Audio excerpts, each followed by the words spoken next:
सच्चे दरबार की। सत्यम बोधमयम नररूपममलं प्रत्यक्षमेव सर्वेश्वरं प्रद्रुमण्डेश्वर शुभ्रमुक्तं श्वेताम्बरे शोभितं मुक्तामालविभूषितं च हृदयसिंहासने संस्थितं भक्तानां वरदं प्रसन्नवदनं श्री सद्गुरो नमाम्यहं। श्री सद्गुरो नमाम्यहं। बंधव चरण सरोज गुरु मद मंगल आगार जे सेवत नर होत है भव सागर से पार। सावधाती कागद करूं लेखने सब मन राय सात समंदर मसी करूं तो भी गुरु गुण लिखा ना जाए। मैं अपराधी जन्म का नक्शिक भरा विकार तुम दाता दुख भंजना मेरा करो उद्धार। तुम दाता दुख भंजना मेरी करो संभाल।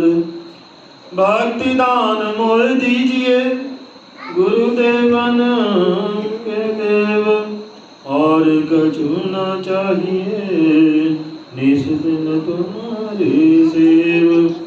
और कछु न चाहिए हर पल तुम्हारे सेव।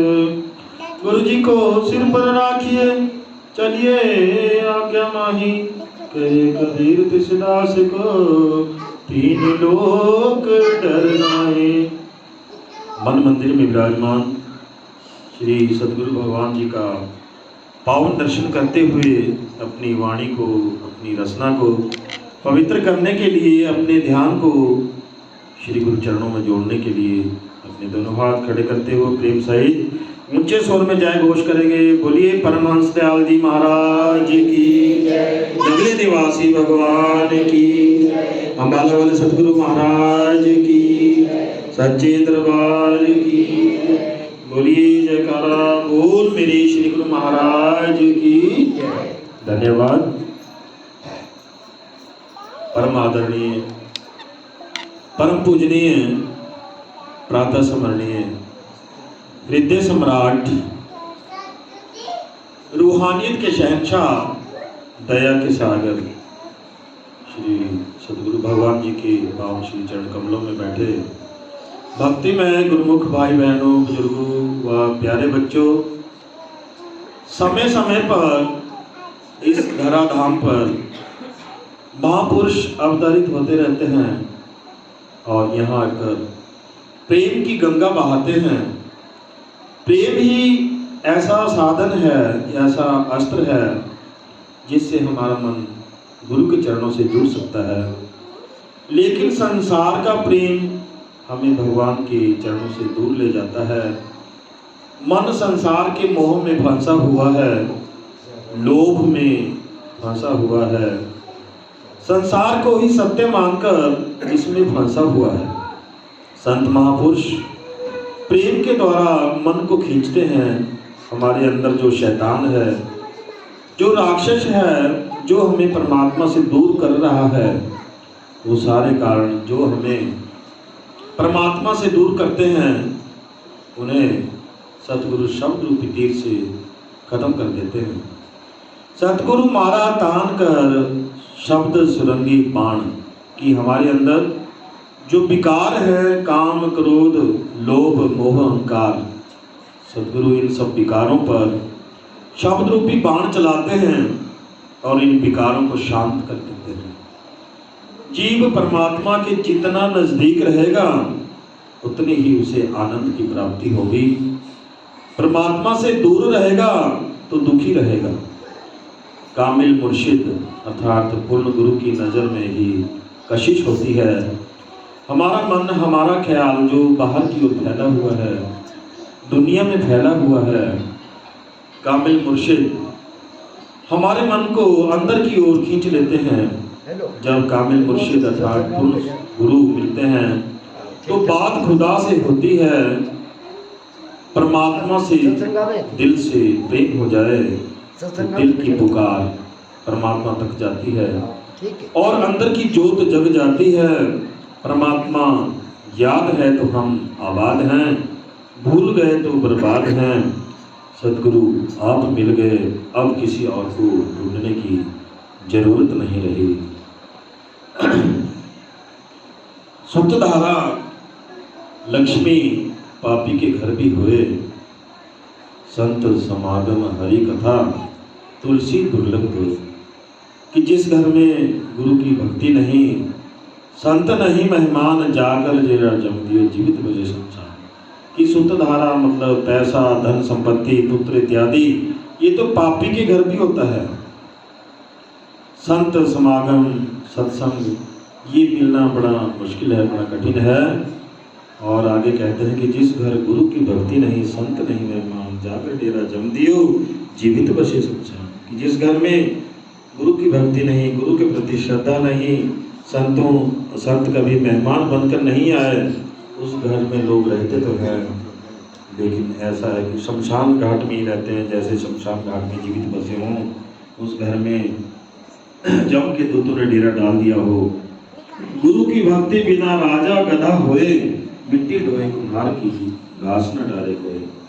कि गुरु की भक्ति के बिना जो इस जन्म में अभी राजा है, यदि उसने भक्ति नहीं की तो हो सकता है अगले जन्म में वो अधमे होने में चला जाए, उसकी जो आत्मा है वो गिर जाए नीचे, अधमे होने में आ जाए, गधा बन गया तो फिर उसे काम सभी देंगे, मिट्टी ढोने का काम देंगे, घास नहीं डालेगा, खाने को कुछ नहीं मिलेगा। इस जन्म में राजा है, अगले जन्म में गधा हो जाएगा। गुरु की भक्ति बिना नारी कुकरी हुए, गली गली भौंकत फिरे टुक न डाले कोई। यदि अभी गुरु की शरण में नहीं गए, संतों की शरण में नहीं गए, तो हो सकता है कि अगले जन्म में जो स्त्रियां हैं, नारी है, वो भी अधम योनि में चली जाए, कुत्ते के जन्म में, कुत्ते के जून में वो चली जाए, उनको भी अगले जन्म में कोई टुक ना डालेगा, टुकड़ा नहीं डालेगा, रोटी नहीं देगा, गली गली वो घूमती रहेगी, घूमती रहेंगे। गुरु उज्ज्वल पहने कपड़े, पान सुपारी खाए, एक गुरु की भक्ति बिना जमपुर बांधा जाए। कि कई व्यक्ति जो है साफ सुथरे रहते हैं, बढ़िया कपड़े पहनते, चमकते, उज्ज्वल पहने कपड़े, पान सुपारी खाए, मुंह में पान सुपारी डाल कर रखते हैं, लेकिन गुरु की भक्ति नहीं करते, भगवान परमात्मा को याद नहीं करते, ऐसे व्यक्ति भी जमपुर बांधा जाए, मतलब नरक को जाते हैं। तीर्थ गए एक फल, संत मिले फल चार, सदगुरु मिले अनंत फल, कहे कबीर विचार। कहते तीर्थ व्रत इनका फल तो मिलता है, लेकिन संतों की दर्शन हो जाए तो 4 गुना फल मिलता है, और सदगुरु मिल जाए तो अनंत फल प्राप्त होते हैं। ऐसा सदगुरु कबीर साहब ने कहा है। गुरु बिन माला फेरते, गुरु बिन करते दान, गुरु बिन सब व्यर्थ है, जा पूछो वेद पुराण। कि यदि गुरु को नहीं, गुरु की शरण में नहीं गए, गुरु से युक्ति नहीं हासिल की और दान पुण्य करते रहे, माला फेरते रहे, भजन कीर्तन करते रहे, तो ये सब बेकार है। इसके साक्षी जो है वेद पुराण भी है। दान से धन पवित्र होता है, गुरु सेवा से तन पवित्र होता है। चिड़िया चोंच भर ले गई, नदी ना घटे नीर, दान दियो धन ना घटे, कह गए दास कबीर। कि एक छोटी चिड़िया यदि नदी में से थोड़ा सा जल ले जाती है तो कुछ नदी में कोई फर्क नहीं पड़ता, दान देने से कहते धन घटता नहीं बल्कि बढ़ता है। ऐसा कबीर साहब ने कहा कि दान से धन जो है पवित्र हो जाता है। आगे कबीर साहब ने कहा है कि कबीरा ते नर अंध है, गुरु को कहते और, हरि रूठे गुरु ठौर है, गुरु रूठे नहीं ठौर। कबीर साहब ने कहा, सदगुरु कबीर साहब ने, कि वो व्यक्ति मूर्ख है जो गुरु की आज्ञा में नहीं चलते, गुरु की आज्ञा को नहीं मानते। यदि हरि रूठ जाए, परमात्मा रूठ जाए तो वो गुरु की शरण में जा सकते हैं, लेकिन यदि उन्होंने गुरु की आज्ञा को नहीं माना, गुरु ही रूठ गए, तो फिर उनको कहीं भी ठिकाना नहीं मिलता। अच्छे दिन पाछे गए, गुरु से ना किना हेत, अब बचता है क्या होता है जब चिड़िया चुग गई खेत। कि अभी तो अच्छा समय चल रहा है और गुरु की शरण में नहीं गए, गुरु से युक्ति हासिल नहीं की, नामदान नहीं लिया, शिक्षा नहीं ली, तो फिर बाद में पछतावा व्यर्थ होता है। कहे कबीर प्राणी तब जागे, जब यम का दंड मुंड में बाजे। कि प्राणी को होश तब आता है जब उसे यम के दूत, अंत समय में जो यम के दूत उसको घसीटते हुए ले जाते हैं, पीटते हुए ले जाते हैं, उस समय उसका कोई भी साथ नहीं देता, ना तो परिवार के लोग, ना सगे संबंधी, ना रिश्तेदार, कोई भी उसका काम नहीं आते, उसकी कोई मदद नहीं करते। मात पिता सुत मीत ना भाई, मन वहाँ नाम संगसाई। कहते माता पिता पुत्र बेटा मित्र भाई कोई भी उस समय रोने धोने के सिवाय कुछ नहीं कर पाते, कोई मदद नहीं कर पाते। केवल हमारे साथ जो है नाम ही साथ जाता है। कलयुग केवल नाम आधारा, सिमर सिमर उतरी पारा। कि इस कलयुग में केवल नाम ही वो आधार शक्ति है जिसके बल पर इस भव सागर को, इस संसार रूपी सागर को पार किया जा सकता है। जब ही नाम हृदय धरा, भया पाप का नाश, ज्यों चिलगी आग की बड़ी पुरानी घास। सतगुरु कबीर साहब कहते हैं कि जिस तरह से एक छोटी सी चिंगारी घास की, पुरानी जो घास है, पड़ा हुआ ढेर है, उसको कुछ ही सेकंड में जलाकर राख कर देती है, उसी तरह से नाम का एक अणु जो है हमारे पाप कर्मों को नष्ट कर देता है। कोई तन से दुखी, कोई मन से दुखी, कोई धन बिन रहे तो उदास, थोड़े थोड़े सब दुखी, सुखी केवल सतगुरु के दास। कि सभी किसी न किसी प्रकार से दुखी रहते हैं। किसी को शरीर में कोई रोग लग गया है, किसी के शरीर में कोई कमजोरी आ गई है, किसी कोई मन से दुखी है, कई मन से भी दुखी रहते हैं। बड़े बड़े जो दिसे लोग, उनको सताए चिंता और रोग। और कोई धन बिन उदास, कोई धन के बिना, पैसे के बिना चिंतित रहता है, थोड़े थोड़े सब दुखी, सुखी केवल सतगुरु के दास। केवल कहते वही लोग सुखी हैं जिन्होंने नाम की युक्ति हासिल कर ली है, जो सतगुरु की शरण में चले गए हैं। नानक दुखिया सब संसार, सुखी वो है जो है नाम आधार। गुरु नानक जी कहते हैं कि सभी जो है अपनी प्रारब्ध के अनुसार दुख उठा रहे हैं, जो भी पिछले जन्म के जो कर्म है उसकी कारण ही प्रारब्ध बनी है। और सुखी वो है जो नाम आधार, जो नाम के साथ जुड़ गए हैं, शब्द के साथ जुड़ गए हैं, केवल वही लोग सुखी हैं। सिमरन से सुख होता है, सिमरन से दुख जाए, कहे कबीर सिमरन किए साई में समाए। कहते सिमरन करने से, नाम जपने से, परमात्मा को याद करने से सुख प्राप्त होता है और दुख का नाश हो जाता है। कहे कबीर सिमरन किए साई में समाए। कहते जो भगवान को याद करते हैं, परमात्मा को याद करते हैं, वो उनकी आत्मा परमात्मा में ही मिल जाती है। क्योंकि हमारी जो आत्मा है वो परमात्मा का ही अंश है, जोत जोत में विलीन हो जाती है। कबीर निगुरा ना मिले, पापी मिले हजार, एक निगुरे दे सिर ऊपर लख पापियाँ बता।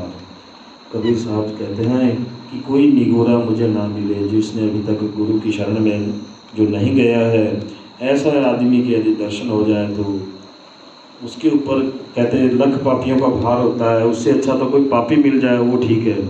इसलिए कहते जिन्होंने अब जो अभी तक सतगुरु की शरण में नहीं गए हैं, जिन्होंने नामदान नहीं लिया है, युक्ति हासिल नहीं की है किसी संत से, महापुरुष से, उनको जल्दी से जल्दी गुरु बना लेना चाहिए, नाम की युक्ति हासिल कर लेनी चाहिए। राम कृष्ण से को बड़ा, तीनों तो गुरु कीन, तीन लोग के वे धनी, गुरु के आगे अधीन। कहते जो भगवान श्री रामचंद्र जी हुए त्रेता युग में, द्वापर में श्री कृष्ण जी हुए, इन्होंने भी गुरु किए थे। भगवान श्री राम जी के गुरु जो है वशिष्ठ जी थे और श्री कृष्ण जी के गुरु जो है संदीपन जी हुए। तो तीन लोग के धनी थे, लेकिन गुरु के आगे अधीन रहे, गुरु की सेवा में रहे, गुरु की आज्ञा में रहे। एक बार का उदाहरण है कि भगवान श्री राम चंद्र जी जब अयोध्या में, त्रेता युग की बात है, विष्णु का अवतार त्रेता युग में 14 कन्याएं लेकर जब आए थे, अयोध्या में राज कर रहे थे, तो उसी समय अचानक उनके गुरु जो है वशिष्ठ जी वहाँ पर अयोध्या पधारे। तो जैसे ही प्रभु श्री राम जी को उनके आने के समाचार मिला, आने की सूचना मिली, हाथों में फूल पुष्प लेकर उनके स्वागत के लिए दौड़ पड़े और उनको जाते ही दंडवत प्रणाम किया, उनके चरणों की पूजा की उनके चरणों में फूल पुष्प चढ़ाए और फिर उनके बाद उनको अपने महल में ले जाकर सिंहासन पर बैठाया, उनको आसन दिया, उनके चरण धुलाए और फिर चरण धुलाने के बाद उस जल का जो है अमृत पान किया। तो इस पर वशिष्ठ जी ने कहा कि प्रभु श्री रामचंद्र जी, आप तो कहते विष्णु के अवतार हैं, 14 कलाएं संपूर्ण है, आपने ऐसा क्यों किया? तो प्रभु श्री राम जी ने कहा कि 68 तीर्थ गुरु के चरणा माही पर्व होता अनंत, कि एक तो पहली बात तो कहते गुरु के चरणों में भक्ति का निवास है, भक्ति गुरु के चरणों में निवास करती है। दूसरा, गुरु के चरणों में 68 तीर्थों का फल प्राप्त होता है। गुरु के चरणों की पूजा करने से 68 तीर्थों का फल प्राप्त हो जाता है, जो हम इस जीवन में, इस एक जीवन में नहीं प्राप्त कर सकते। इस एक जीवन में हम 68 तीर्थ नहीं कर सकते, जबकि गुरु के चरणों की पूजा करने से इन 68 तीर्थों का फल हमें प्राप्त हो जाता है। तो गुरु जी को कीजिए दंडवत कोटि कोटि प्रणाम, कीट न जाने भृंग को गुरु कर ले अपस्मान। कहते गुरु के चरणों की पूजा करनी चाहिए, उनको दंडवत प्रणाम करना चाहिए। कीट न जाने भृंग को गुरु कर ले अपस्मान। गुरु कहते हैं अपने जैसा बना देते हैं अपने शिष्य को भी। नींद निशानी मौत की उठ कबीरा जाग, जगत रसायन छोड़ दे नाम रसायन लाग। यहाँ पर कबीर साहब कहते हैं कि मोह माया की जो गहरी निद्रा में व्यक्ति सोया हुआ, प्राणी सोया हुआ है, उसे जाग जाना चाहिए, क्योंकि समय का पता नहीं चलता, समय बीतता जा रहा है। जगत रसायन छोड़ दे, कहते जो काम क्रोध लोभ मोह माया है, विकार है, सांसारिक पदार्थों के प्रति तेरा जो आकर्षण है उनको त्याग दे। होना चाहिए सब कुछ, घर बार होना चाहिए, पैसा भी चाहिए, रोटी कपड़ा मकान पढ़ाई लिखाई दवाई, इसके लिए पैसा भी होना चाहिए, लेकिन ज़रूरत के अनुसार। कबीर साहब कहते हैं कि जगत रसायन छोड़ दे नाम रसायन लाग। कहते संतों की शरण में जाकर जो है नाम की कमाई करो, अहंकार को त्याग दो। अहंकार नहीं होना चाहिए। कहते धन बल विद्या रूप रंग जाति गाड़ी बंगला मकान, इनका हमारे अंदर अहंकार नहीं होना चाहिए, अभिमान नहीं होना चाहिए। श्वास श्वास सिमरो गोविंद, मन अंतर की उतरे चिंद। यहाँ पर गुरबाणी में कहा गया है कि कोई भी श्वास खाली ना जाए, हर एक श्वास जो है नाम में लगाओ, लेखे में लगाओ, ताकि हमारे मन की जो मैल है वो उतर जाए। गुरु नानक जी ने कहा है कि जन्म जन्म की मल लागी काला हुआ स्याह, कि हमारे पिछले कई कई जन्मों की जो मैल है मन के ऊपर चढ़ी हुई है, और इसकी जो धुलाई है मन की जो पवित्रता है वो सत्संग में ही होती है। सत्संग में ही, सत्संग सुनने से मन पवित्र होता है। सासंग जी, जो दाना जो बीज धरती के अंदर जाएगा या चला जाता है, उसी बीज में अंकुर फूटते हैं, वही बीज उगता है। जो दाना बाहर रह जाता है, मिट्टी से बाहर रह जाता है, उसे चिड़िया खा जाती है। अर्थात जो श्वास जो है हम जपते हैं, नाम उसमें जपते हैं जिस श्वास के साथ, वही लेखे में आएगा जिसमें नाम की कमाई हम करते हैं। बाकी श्वास सब व्यर्थ ही चले जाते हैं। इसलिए कहते श्वास श्वास सिमरो गोविंद, हर समय कहते हमें हर श्वास के साथ नाम की कमाई करते रहना चाहिए, ताकि हमारा ये लोक भी सुखी हो और हमारा परलोक भी सुहेला। बोलिए गुरु महाराज की जय, सच्चे दरबार की।